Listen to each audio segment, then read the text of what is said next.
शुरू करते हैं। सबसे पहले प्रार्थना करते हैं। ओम नमो भगवते वासुदेवाय। ओम नमो भगवते वासुदेवाय। कृष्णं नारायणं वन्दे कृष्णं वन्दे व्रजप्रियं कृष्णं द्वैपायनं वन्दे कृष्णं वन्दे प्रथासुतम्। हाँ जी, तो इनकी कृपा है कि मैं अपने मुख से इनका नाम लेती रहती हूँ। जैसे ये चाहते वैसे करती रहती हूँ। हाँ जी, जैसे ये चाहते हैं वैसे ही करती हूँ। वैसे ही मैं अपनी हर चीज़ पूजा आराधना वगैरह करती हूँ। तभी तो आप तक सारी बातें पहुँचाने की भी कोशिश करती हूँ, है ना, क्योंकि इनका आदेश है, इनकी आज्ञा है, तभी तो करती हूँ ऐसा। चलिए आगे बढ़ते हैं। हम अपने चाहने से कभी कुछ नहीं कर सकते। हम अपने हिसाब से कभी कुछ नहीं कर सकते। हम हमारे कर्मों के बंधन में बंधे हुए होते हैं और हमारे कर्म बंधनों से केवल हमें हमारे श्री हरि विष्णु भगवान, श्री कृष्ण भगवान, श्री बिहारी जी, श्री राम जी ही छुड़ा सकते हैं। जो मनुष्य भगवान की लीलाओं के अतिरिक्त और कुछ कहने की इच्छा करता है, वह उस इच्छा से ही निर्मित अनेक नाम और रूपों के चक्कर में पड़ जाता है। उसकी बुद्धि भेदभाव से भर जाती है। अरे उसके पास इतना है, मेरे पास तो है ही नहीं। अरे उसके पास उतना है, मेरे पास तो है ही नहीं, है ना। जैसे हवा के झकोरों से डगमगाती हुई डोंगी को कहीं भी ठहरने का ठौर नहीं मिलता। देखिए होता क्या है कि जब हम भौतिकता में पढ़ते हैं पूर्ण रूप से, तो फिर हमें भौतिक चीज़ें ही समझ में आती है ज़्यादा। मैं बार बार बोलती हूँ, आपका जो कुछ भी काम है ना, आप जो कुछ भी करते हो उसे आध्यात्मिकता में परिवर्तित कर दीजिए, ईश्वर को समर्पित करके, और ईश्वर के नामों का अपने काम के साथ साथ ईश्वर को भी भजते रहिए, उनको भी जाप करते रहिए। तो इससे क्या होगा, हमारा काम ही हमारी आध्यात्मिकता में चेंज हो जाएगा। फिर अब कह लो कोई क्या कहेगा। और होता क्या है कि यदि हम ऐसा नहीं करते हैं और चीज़ों में पड़ जाते हैं, तो पहले तो सबसे पहले कंपेयर शुरू हो जाता है। तो इसके पास इतना है, मेरे पास इतना क्यों नहीं है। और फिर ईर्ष्या, द्वेष भावना और भी कई प्रकार की इस प्रकार की चीज़ें, काम, क्रोध, लोभ, मोह, अहंकार, ये 5 चीज़ें मैंने बताई दी। अहंकार सबसे मेन तो होता है अहंकार। मेरे पास इतना है। आपके पास जितना भी है ना, वो ईश्वर का दिया हुआ है। जिस वक्त ईश्वर ने चाहा तो चुटकी बजाते ही सब गायब भी हो सकता है। तो आपके पास जो कुछ भी है वो ईश्वर का दिया है, उन्हें थैंक यू कहिए और ग्राउंडेड रहिए, भगवान जी से जुड़े हुए रहिए, लोगों से जुड़े हुए रहिए और ग्राउंडेड रहिए। ग्राउंडेड दैट मीन्स जमीन पे रहिए। हवा में उड़ने की आवश्यकता नहीं है, ठीक है। तो कहने का मतलब है, कुछ भी क्यों ना दिया हो ईश्वर ने, हमें हमेशा ग्राउंडेड रहना होता है, हवा में नहीं उड़ना होता, ज़मीनी स्तर पे ही रहना होता है।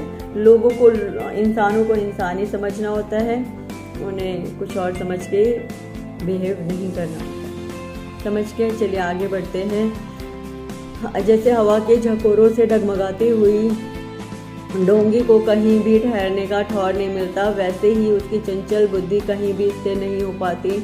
संसारी लोग स्वभाव से विषयों में फंसे हुए हैं। धर्म के नाम पर आपने उन्हें निंदित पशु हिंसा युक्त सकाम कर्म करने की भी आज्ञा दे दी है। यह बहुत ही उल्टी बात हुई, क्योंकि मूर्ख लोग आपके वचनों से पूर्वोक्त निंदित कर्म को ही धर्म मानकर यही मुख्य धर्म है ऐसा निश्चय करके उसका निषेध करने वाले वचनों को ठीक नहीं मानते।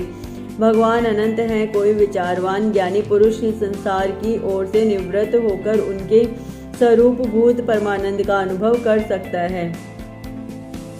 यदि किसी को भगवान जी का अनुभव करना है ना, तो करना क्या होगा, भले ही आप संसार से जुड़े हुए हैं लेकिन आसक्ति से रहित, मतलब उसमें संसार में आपकी कोई भी आसक्ति नहीं है। आसक्ति का मतलब मैं पहले ही बता चुकी हूँ कि आपकी मोह माया नहीं है किसी चीज़ में। मतलब आसक्ति का मतलब है मोह माया होना, आसक्ति नहीं है मतलब मोह माया नहीं है। तो यदि आप संसार से आसक्त नहीं हैं, उसमें मोह माया नहीं है संसार में, और आप अपने कामों से, जैसे आपके काम निपटे, फिर आपने थोड़ी देर के लिए ईश्वर राधे कृष्णा जी का ही ध्यान किया, तो आपको वो अवश्य दिखाई देंगे, वो अवश्य आपसे मिलने आएंगे। क्योंकि जब आप उनको याद कर रहे हैं तो वो नहीं मिलने आएंगे आपसे, अवश्य मिलने आएंगे। हाँ, थोड़ा टाइम लेते हैं, ऐसा नहीं है कि आपने आज याद किया वो आ गए। कई बार 1 महीना 2 महीना वेट करना पड़ता है, जब भी उनका मन करेगा फिर वो आएंगे। ठीक है, ऐसे नहीं है आपने चाहा आज आ जाओ मेरे सामने, बस आज ही आ जाने चाहिए, आज का ही टाइम है, बस ऐसे नहीं चलेगा भाई। टाइम तो देना पड़ता है। ठीक है,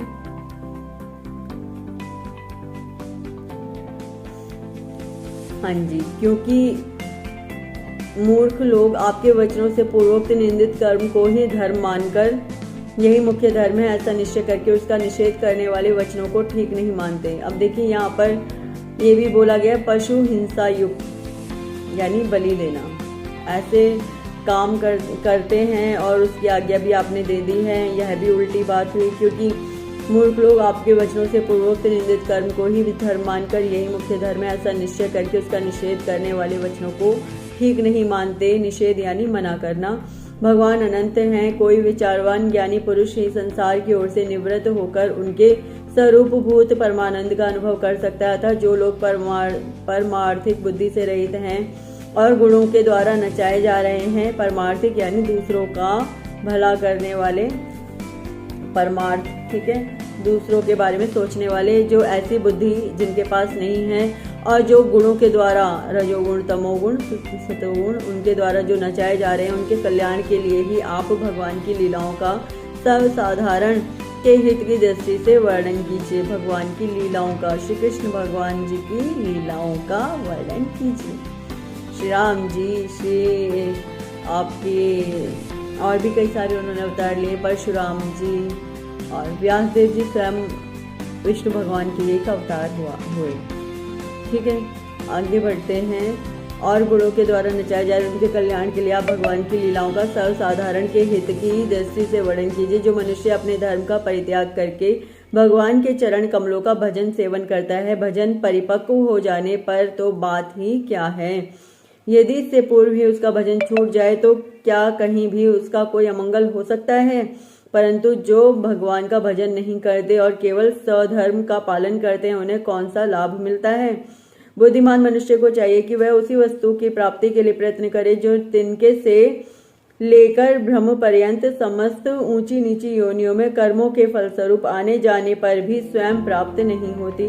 संसार के विषय सुख तो जैसे बिना चेष्टा के दुख मिलते हैं, वैसे ही कर्म के फल रूप में अचिंत्य गति समय के फेर से सबको सर्वत्र स्वभाव से मिल जाती है।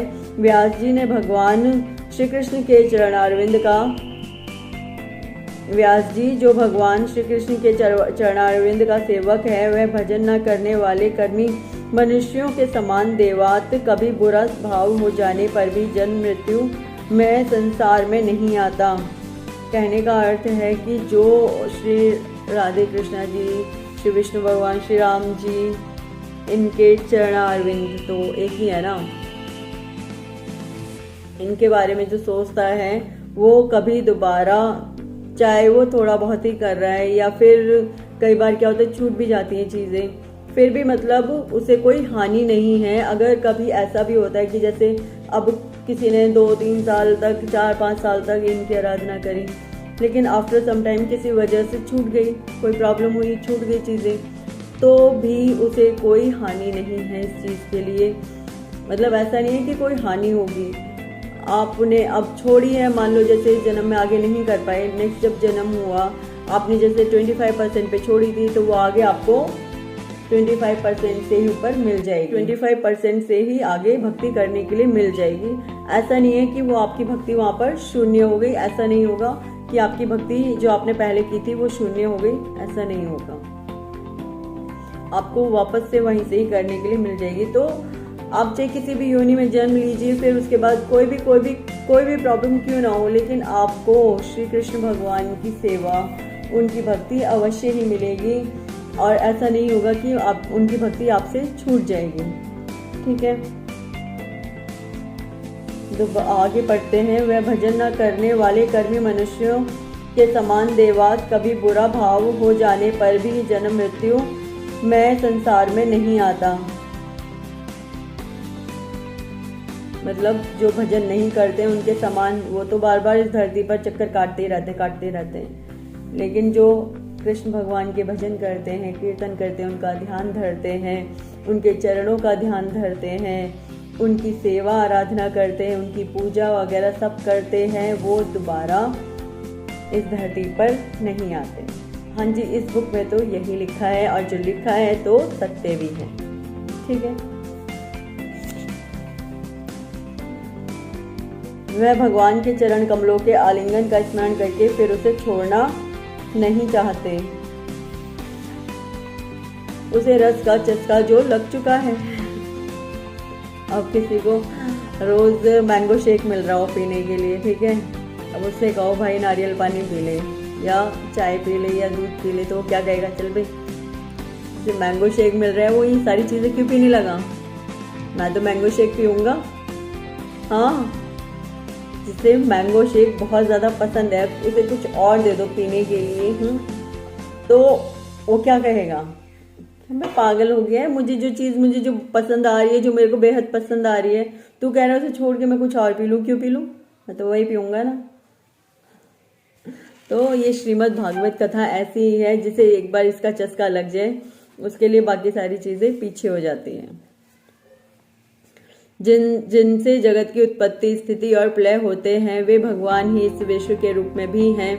ऐसा होने पर भी वे इससे विलक्षण हैं, इस बात को आप स्वयं जानते हैं, तथापि मैंने आपको संकेत मात्र कर दिया है। व्यास जी, आपकी दृष्टि अमोघ है, आप इस बात को जानिए कि आप पुरुषोत्तम भगवान के कला अवतार हैं। वो व्यास जी से कह रहे हैं नारद जी कि आप इस बात को जान लीजिए कि आप पुरुषोत्तम भगवान के कला अवतार हैं। आपने अजन्मा होकर भी जगत के कल्याण के लिए जन्म ग्रहण किया, उन्होंने जन्म लिया, ठीक है, गर्भ से जन्म लिया, इसलिए आप विशेष रूप से भगवान की लीलाओं का कीर्तन कीजिए। विद्वानों ने इस बात का निरूपण किया है कि मनुष्य की तपस्या, वेदाध्ययन, यज्ञानुष्ठान, स्वाध्याय, ज्ञान और दान का एकमात्र प्रयोजन यही है कि पुण्य कीर्ति श्री कृष्ण के गुणों और लीलाओं का वर्णन किया जाए। मतलब कहने का मतलब क्या है उनका कि जो भी इस धरती पर पुण्य आत्माएं आई हैं और जिन्होंने भी वेदाध्ययन वगैरह, शास्त्र अध्ययन, ये सब कुछ किया, यज्ञ अनुष्ठान किया, स्वाध्याय किया, ज्ञान प्राप्त किया है, दान का एकमात्र प्रयोजन, सब चीज़ों का प्रयोजन क्या है कि वह पुण्य कीर्ति श्री कृष्ण के गुणों का और लीलाओं का वर्णन करें। मनु, पिछले कल्प में अपने पूर्व जीवन में मैं वेदवादी ब्राह्मणों की एक दासी का लड़का था। यहाँ पर नारद जी अपने विषय में बात कर रहे हैं कि वो क्या थे।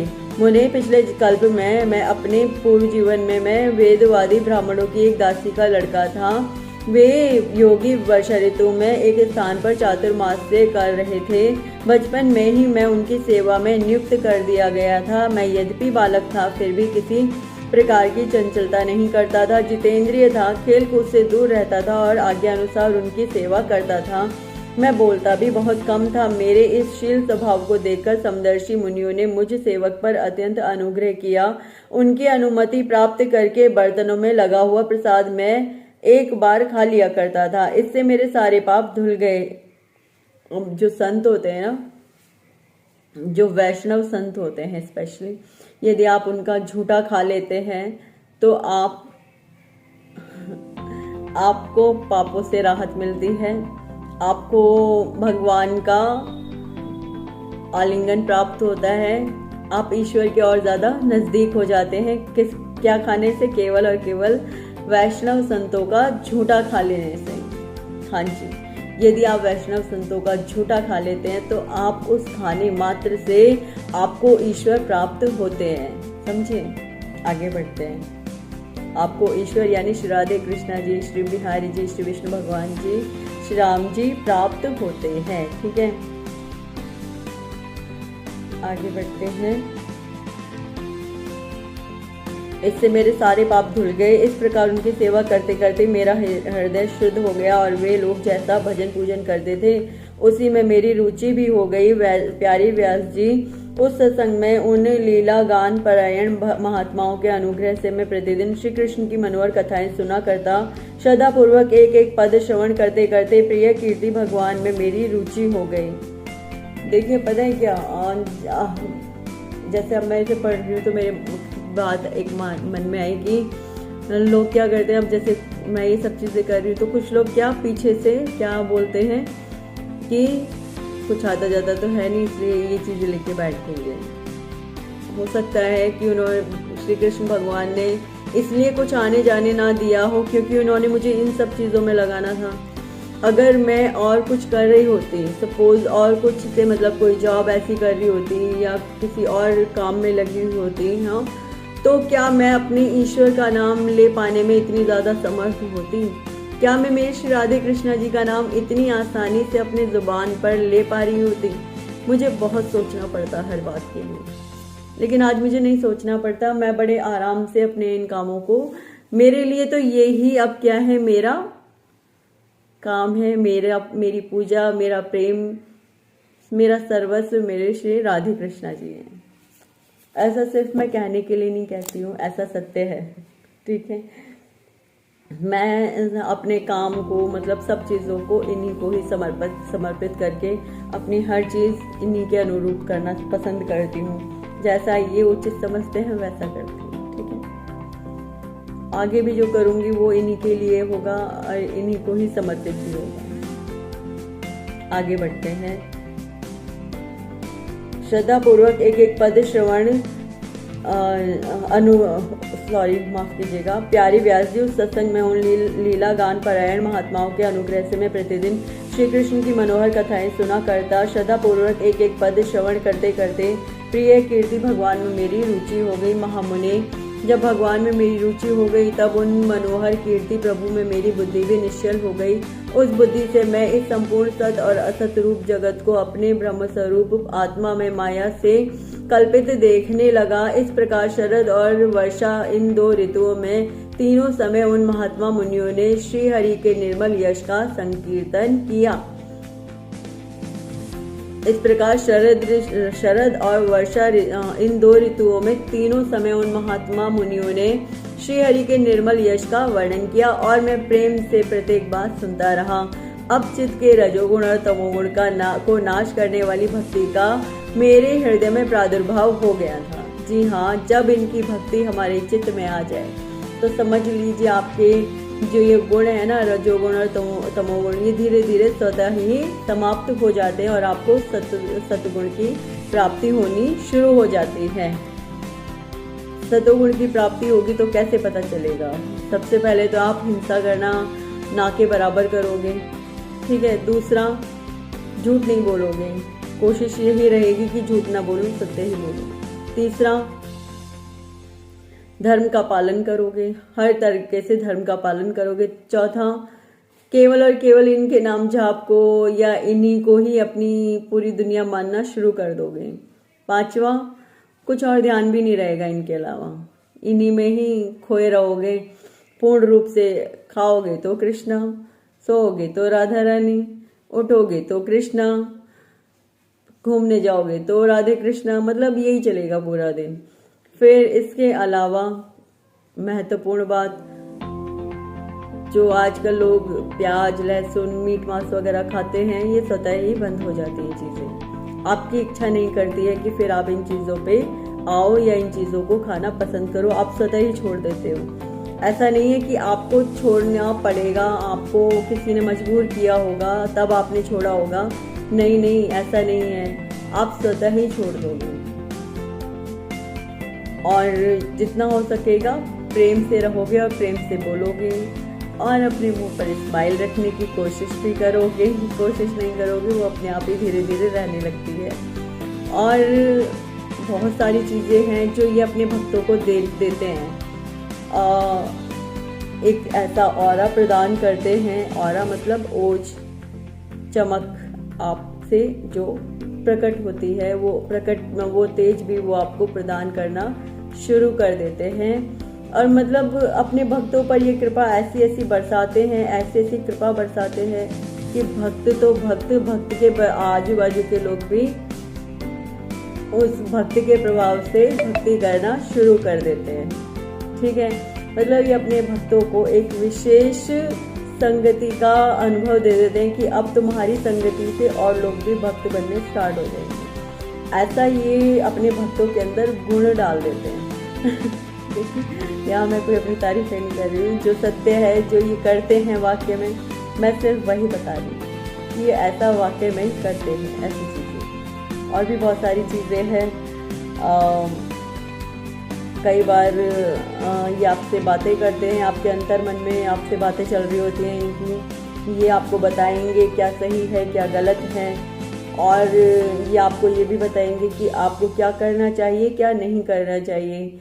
ये आपका हर पथ पे साथ देंगे। आप बस पुकारिए, ये पास ही खड़े मिलेंगे। आपको पुकारने की भी इतने, मतलब पुकारना तो पड़ता है, क्योंकि साथ भी होते तो ये तब तक हेल्प नहीं कर रहे होते कि एक बार तो देखूं बुलाएगा नहीं बुलाएगा, लेकिन ये सच कहूँ ये खुद भी हेल्प ही कर देते हैं पूरे तरीके से। खुद ही पास रहते हैं, खुद ही देखते रहते हैं, ऑब्जर्व करते हैं अपने भक्त की हर चीज़ को, और उसे एक क्षण के लिए भी अकेला नहीं छोड़ते, समझे।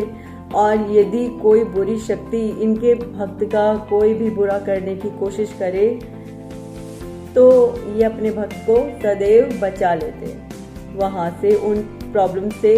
देखा नहीं था कृष्ण भगवान कैसे जब धरती पे आए, उन्होंने जब धरती पे अवतार लिया तो कैसे वो अपने भक्तों की रक्षा करते थे, है ना। बड़े से बड़े जो दुष्ट दानव होते थे उनको कैसे चुटकियों में मार गिराते थे। क्यों? क्योंकि वो अपने भक्तों की रक्षा करते थे। एक्चुअली में वो उनको मारने नहीं, वो अपने भक्तों की रक्षा करने आए थे। तो रक्षा करते में जो सामने आता था उसको हो गया।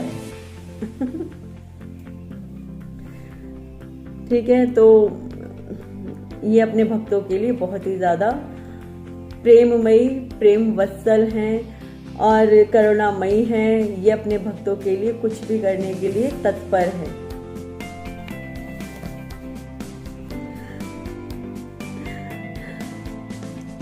सत्य कह रही हूँ मैं झूठ नहीं बोल रही, सत्य कह रही हूँ, कुछ भी असत्य नहीं है इसमें। आगे बढ़ते हैं। अब चित्त के रजोगुण और तमोगुणों को नाश करने वाली भक्ति का मेरे हृदय में प्रादुर्भाव हो गया। मैं उनका बड़ा ही अनुरागी था, विनयी था। उन लोगों की सेवा से मेरे पाप नष्ट हो चुके थे। मेरे हृदय में श्रद्धा थी, इंद्रियों में संयम था, एवं शरीर, वाणी और मन से मैं उनका आज्ञाकारी था। उन दीन वत्सल महात्माओं ने जाते समय कृपा करके मुझे उस गुह्यतम ज्ञान का उपदेश किया जिसका उपदेश स्वयं भगवान ने अपने श्रीमुख से किया है। उस उपदेश से ही जगत के निर्माता भगवान श्री कृष्ण की माया के प्रभाव को मैं जान सका, जिसके जान लेने पर उनके परम पद की प्राप्ति हो जाती है। सत्य संकल्प व्यास जी, पुरुषोत्तम भगवान श्री कृष्ण के प्रति समस्त कर्मों को समर्पित कर देना ही संसार के तीनों तापों की एकमात्र औषधि है। फिर से सुनाती हूँ ये लाइन। सत्य संकल्प व्यास जी, पुरुषोत्तम भगवान श्री कृष्ण के प्रति समस्त कर्मों को समर्पित कर देना, समस्त कर्मों को समर्पित कर देना ही संसार के तीनों तापों की एकमात्र औषधि है। अपने समस्त कर्मों को अपने श्री हरि विष्णु भगवान, श्री कृष्ण भगवान, श्री राधे रानी, श्री राम जी, इनको अपने जितने भी कर्म है ना सब समर्पित कर दो, आपको समस्त परेशानियों से निजात मिल जाएगी। यही एकमात्र औषधि है। हमेशा कहते हो ना कि अपने कर्मों को इनको समर्पित कर दो, खुद को सरेंडर कर दो, ऐसे। यह बात मैंने आपको बतला दी। प्राणियों को जिस पदार्थ के सेवन से जो रोग हो जाता है वही पदार्थ चिकित्सा विधि के अनुसार प्रयोग करने पर क्या उस रोग को दूर नहीं करता। इसी प्रकार यद्यपि सभी कर्म मनुष्यों को जन्म मृत्यु रूप संसार के चक्र में डालने वाले हैं, होता क्या है कि हम कर्म करते हैं, लेकिन यही कर्म क्या है, हमें कर्म बंधन में और बांधते चले जाते हैं। हम जो कुछ भी कर्म करते हैं कर्म बंधन में बांधते चले जाते हैं। लेकिन इसी के विपरीत यदि हम अपने कर्मों को हमारे राधे कृष्णा जी को, हमारे बिहारी जी को समर्पित कर देते हैं तो हमें कुछ भी नहीं मिलेगा इन कर्मों को काटने के लिए। हमें सिर्फ और सिर्फ इनके चरणों की प्राप्ति हो जाएगी, इनकी प्राप्ति हो जाएगी। हमारे श्री राधे कृष्णा जी की, बिहारी जी की, श्री विष्णु भगवान जी की, राम जी की हमें प्राप्ति हो जाएगी। आगे बढ़ते हैं। यही वही पदार्थ चिकित्सा विधि के अनुसार प्रयोग करने पर क्या उस रोग को दूर नहीं करता। इसी प्रकार यद्यपि सभी कर्म मनुष्यों को जन्म मृत्यु रूप संसार के चक्र में डालने वाले हैं, तथापि जब वे भगवान को समर्पित कर दिए जाते हैं तब उनका कर्मपना ही नष्ट हो जाता है। मतलब वो कर्म ही समाप्त हो जाते हैं। लेकिन गलत कर्म करके ये मत सोचना कि भगवान जी थे। देखो ये भी है कि मान लो जैसे गलत कर्म करते थे अब तक, आपने वो सब कर्म अपने ईश्वर को, हमारे श्री राधे कृष्ण जी को समर्पित कर दिए, फिर आप उसके बाद कुछ भी ऐसा गलत कर्म नहीं कर रहे, तो वो सब मान्य है। फिर मतलब ईश्वर वहां पे आपको मान्य करेंगे। लेकिन सच कहूँ ना तो जो इनके शरण में एक बार आ जाए वो स्वतः ही सारी चीजें छोड़ देता है। उसको भगवान जी फिर ऐसा कर देते हैं उसके मन को कि उससे वो खुद ही छोड़ देता है, किसी उसको खुद कुछ नहीं करना पड़ता फिर उसके बाद। इसी प्रकार इस लोक में जो शास्त्र विहित कर्म भगवान की प्रसन्नता के लिए किए जाते हैं, उन्हीं से परा भक्ति युक्त ज्ञान की प्राप्ति होती है। उस भगवदार्थ कर्म के मार्ग में भगवान की आज्ञा अनुसार आचरण करते हुए लोग बार बार भगवान श्री कृष्ण के गुण और नामों का कीर्तन तथा स्मरण करते हैं। प्रभु आप भगवान श्री वासुदेव को नमस्कार है, हम आपका ध्यान करते हैं। प्रद्युम्न, अनिरुद्ध और संकर्षण को भी नमस्कार है।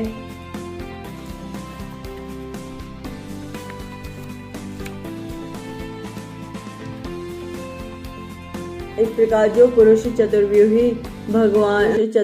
रूपी भगवान मूर्तियों के नाम द्वारा प्राकृत मूर्ति रहित अप्राकृत मंत्र मूर्ति भगवान यज्ञ पुरुष का पूजन करता है, उसी का ज्ञान पूर्ण एवं यथार्थ है। ब्राह्मण, जब मैंने भगवान की आज्ञा का इस प्रकार पालन किया, तब इस बात को जानकर भगवान श्री कृष्ण ने मुझे आत्मज्ञान, ऐश्वर्य और अपनी भाव रूपा प्रेमा भक्ति का दान किया। व्यास जी, आपका ज्ञान पूर्ण है, आप भगवान की ही कीर्ति का, उनकी प्रेममयी लीला का वर्णन कीजिए। उसी से बड़े बड़े ज्ञानियों की भी जिज्ञासा पूर्ण होती है। जो लोग दुखों के द्वारा बार बार रौंदे जा रहे हैं, उनके दुख की शांति इसी से हो सकती है और कोई उपाय नहीं है। इति श्रीमद्भागवते महापुराणे पारमहंस्यायाम संहितायां प्रथम स्कंदे व्यास नारद संवादे पंचमो अध्याय। देखिए, एक बात जो मैं कहना चाहती हूँ वो यही है कि यदि आप श्री कृष्ण भगवान, आप कहते हैं ना भगवान, मैं बार बार पूछती भगवान कौन है। हाँ जी, जो बिहारी जी हैं मैं उनको श्री कृष्ण भगवान कह के पुकारती हूँ। ठीक है, जो बिहारी जी हैं, जो श्री कृष्ण भगवान हैं, श्री राधा रानी हैं, यही सर्वशक्तिमान हैं, यही सर्वशक्ति हैं, यही परमात्मा है। एक होता क्या है, लोग बोलते हैं कि मतलब एक शक्ति है, वो ऊर्जा है, वो किसी को दिखाई नहीं देती। देखिए, मैं ये मानती हूँ कि हाँ, शक्ति भी है, एक ऊर्जा भी है। अब मेरे अंदर भी तो एक शक्ति, एक ऊर्जा है ना, मतलब मेरी जो आत्मा है वो भी तो एक ऊर्जा यानी शक्ति ही है ना। तो इसका मतलब हम भगवान को मानने से इनकार कर देंगे? नहीं, ऐसा नहीं है। जो इतने वेद शास्त्र, इतने ज्ञान बनाए गए हैं, क्या ये सब झूठ बोलते हैं? जो ये भगवत कथा है, जो भगवत गीता है, क्या ये सब झूठे हैं? नहीं। हमारी मन की जो मिथ्या है ना, वो झूठी है। एक्चुअली में जो हमारी मन की मिथ्या है वो झूठी है। हम विष्णु भगवान स्वरूप बन जाते हैं, लेकिन स्वरूप बन जाते हैं, हम वो हो नहीं जाते। हम विष्णु भगवान नहीं हो जाते हैं, हम उनके जैसे बनने की तैयारी कर रहे होते हैं और कुछ हद तक बन जाते हैं। तो इसका मतलब हम साक्षात श्री विष्णु भगवान नहीं बन जाते हैं, हम श्री बिहारी जी, हम श्री कृष्ण भगवान नहीं बन जाते हैं। कहा जाता है कि जब आत्मा, मतलब जो लोग कहते हैं निराकार ब्रह्म में, और जो मानते हैं और जो ये मानते हैं कि अहम ब्रह्मास्मि, तो देखिए उनकी भी जो बात है वो मैं ये कहूँगी कि देखिए, जो ये वेद शास्त्र हैं, क्या ये सब झूठे हैं? क्या ये भगवत कथा, ये भगवत गीता, ये सब झूठी है? साक्षात भगवान कृष्ण ने अपना एक बहुत बड़ा रूप दिखाया था, वो रूप जो कोई भी आज तक नहीं दिखा सका। वो ऐसा रूप उन्होंने इस धरती पे आके दिखाया था। ठीक है, तो वो विराट रूप, वो असत्य नहीं था, वो सत्य था। और रही बात इस बात की, अहम ब्रह्मास्मि, हाँ जी, देखिए हम कुछ हद तक हैं। कैसे हैं? जब हम ईश्वर का ध्यान करने लगते हैं, जब हम आगे बढ़ते हैं, तो हमें ये ज्ञान होता है कि हम एक आत्मा हैं, हम उस परम तत्व के एक अंश हैं। और उसमें जाकर के जब हम मिलते हैं, तो यही माना जाता है कि अहम ब्रह्मास्मि, लेकिन हम सचमुच में परमात्मा नहीं हैं, हम परम आत्मा नहीं हैं, हम ईश्वर नहीं हैं। सत्य ये है कि हम केवल और केवल इनके भक्त हैं, इनके दास हैं। हम जितनी इनकी सेवा पूजा अर्चना करेंगे उतना ही इनको ये हमें हमें मतलब ये गुण देते हैं। ये क्या करते हैं, जब हम इनकी बहुत ज़्यादा श्री राधे कृष्णा जी की, श्री विष्णु भगवान जी की, श्री बिहारी जी की, श्री राम जी की जब हम पूजा अर्चना सेवा ये सब करते हैं, ये भगवत कथा रामायण वगैरह इन सब का पाठ करते हैं, तो फिर ये हमें ये वो गुण देने शुरू कर देते हैं जो इनमें ऑलरेडी हैं। इनमें तो बहुत ज़्यादा गुण हैं, लेकिन ये फिर भी हमें थोड़े बहुत गुण देना शुरू कर देते हैं, जिसकी वजह से इंसान वो थोड़े गुण पाकर कहने लगता है हाँ अहम ब्रह्मास्मि। ऐसा नहीं है। प्लीज समझिए कि ये शास्त्र झूठे नहीं हैं, ये सब कुछ मिथ्या नहीं है, ये सब सत्य है। व्यास देव जी कितने श्रेष्ठ थे, है ना, वो फिर भी नहीं समझ पा रहे थे कि वो स्वयं कौन है। जब उन्होंने भगवत कथा पढ़ी, जब उन्होंने भगवत कथा का ध्यान किया, तब उन्हें समझ में आया वो स्वयं कौन है। तो हम विष्णु भगवान हमें कुछ गुण दे देते हैं जिनकी वजह से हम आगे बढ़ जाते हैं। हमें विष्णु भगवान के समान रूप मिलता है, लेकिन उनके समान हम बिल्कुल उनके जैसे नहीं हो जाते हैं। ओके, तो इसी के साथ प्रेम से बोलिए मेरे साथ राधे राधे। प्रेम से बोलिए मेरे साथ राधे राधे। हरे कृष्णा, राधे राधे, राधे कृष्णा।